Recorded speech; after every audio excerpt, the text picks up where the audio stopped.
لا إله إلا الله لا إله إلا الله لا إله إلا الله لا إله إلا الله আল্লাহ বলেন তার কুরআনে রোজা রাখো মুমিন বলে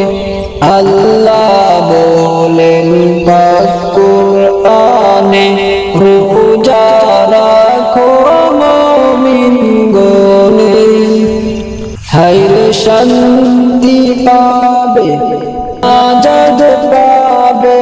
কঠিন সেই কবরে লা ইলাহা ইল্লাল্লাহ